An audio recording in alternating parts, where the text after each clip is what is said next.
Halo teman-teman semuanya, kembali lagi dengan saya Dimas Ananto. Nah, di video kali ini saya mau bahas tentang bedah buku. Dimana kemarin saya lihat, wah kayaknya keren banget. Bagaimana caranya kalau kita mau jadi kaya, yaitu adalah pintar jualan atau bahasanya jago jualan. Di Indonesia ini yang dikenal jualan adalah ya guru saya, Mr. Tung De Semwaringin. Nah, itu adalah buku Sales Magic. Bagaimana caranya yang tidak mungkin jadi mungkin, yang tidak tadinya wah kayak nggak masuk akal, ternyata masuk akal. Kenapa? Karena di sini adalah buku rahasia beliau sehingga jago luar biasa untuk jualannya.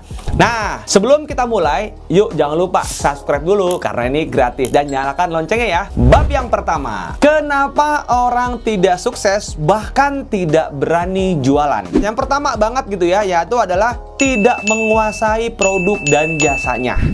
Maksudnya seperti apa? Nih contoh aja, saya ngambil di tempat lain gitu ya. Maksudnya tidak cocok atau tidak paham dengan produk dan jasanya.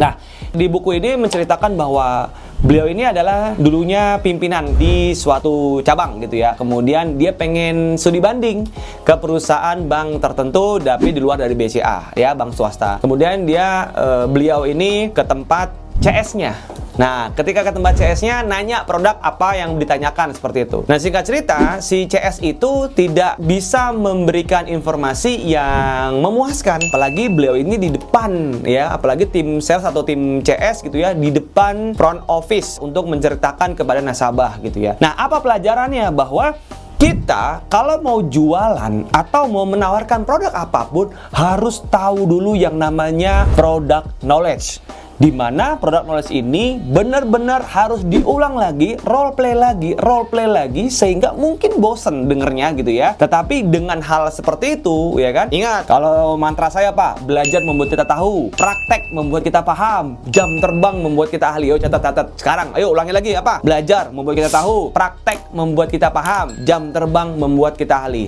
Nah, tim salesnya harus fokus dengan produknya dia dan diulang-ulangi lagi materinya sampai dia paham, sampai bener-bener di luar kepala. Maksudnya apa? Apal ketika ngomong, dari tempat kita.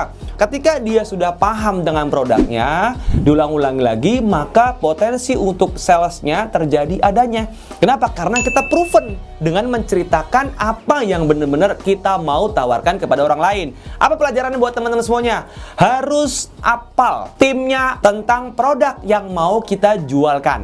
Dan berikanlah contoh kepada timnya agar tim tersebut gitu ya bisa menawarkan dengan penuh semangat, antusias, dan penuh manfaat ke penerima manfaat tersebut. Dari mental block atau self talk. Nah, biasanya orang tersebut gitu ya, ketika mau menawarkan sama orang gitu ya, dia ragu-ragu, takut, khawatir. Nah, bagaimana pelajarannya? Pelajarannya begini, ketika kita ragu-ragu, khawatir, takut, nah langsung aja ubah gerak. Saya mau, saya bisa, saya sukses. Pasti saya bisa.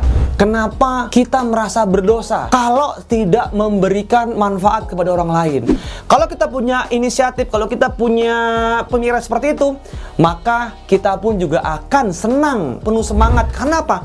Yang namanya penawaran, itulah orang yang mau menerima manfaat kita. Mungkin ketika orang yang belum tahu menerima manfaat kita karena orang belum diedukasi. Ingat, tidak ada harga yang mahal. Yang ada adalah orang yang belum teredukasi dengan apa yang kita tawarkan atau jualkan.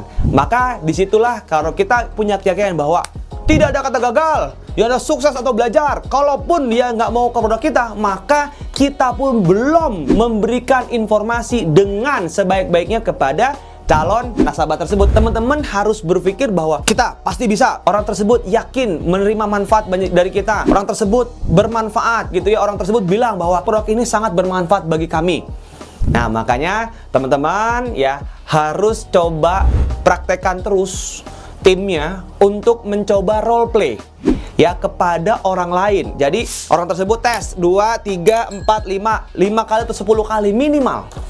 Jadi tim sales ya teman-teman harus memberikan role play kepada 10 partnernya untuk menawarkan produk tersebut dan dilihat cara intonasi seperti apa, apakah layak untuk menjualkan produk dari teman-teman semuanya. Kalau misalkan kira-kira belum, kasih feedback. Sampai sini jelas? kasih feedback sehingga teman-teman bisa tahu, oh ternyata kamu kurang di sini, oh kemudian intonasi kurang di sini. Jadi ini sangat penting banget buat teman-teman yang saya lihat ya dahsyat luar biasa. Kita tidak bilang begini sama timnya, kita kasih tahu bahwa kenapa sih kamu harus menjualkan produk ini? Apa alasannya kamu bisa jualan ini? Ketika bilang begini, oke, saya bisa jual ini supaya saya bisa punya uang. Ketika saya bisa punya uang, saya bisa memberangkatkan haji orang tua saya. Ketika saya punya uang ini, saya bisa membelikan orang tua saya rumah, mobil, dan seterusnya.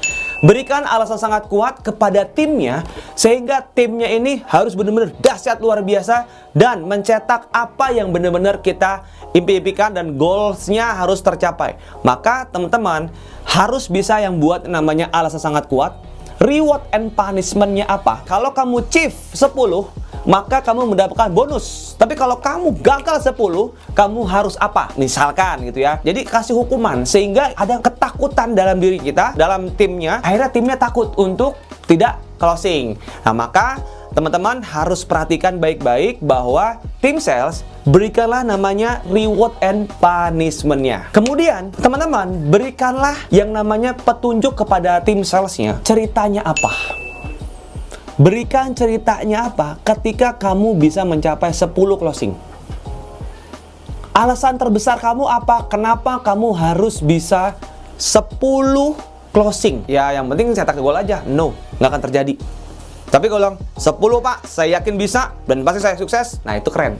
Kenapa? Karena dia bisa berikan alasan tersebut, akhirnya dia mau mengejar. Nah, ketika dia mau mengejar, itulah terjadi adanya push. Seperti itu. Mungkin yang di bab pertama ini seperti itu. Jadi teman-teman, kalau ada tantangan atau ada masalah dalam dunia sales, silahkan langsung komen di kolom komentar. Dan bantu share ke depannya. Jangan lupa, nanti ada bab kedua, bab 3, bab 4. Siapa yang di sini kepengen lanjut? Ayo ketik dong, lanjut bab 2. Sampai sini jelas? Semoga bermanfaat. Saya Dimas Ananto, mengucapkan salam, mantap.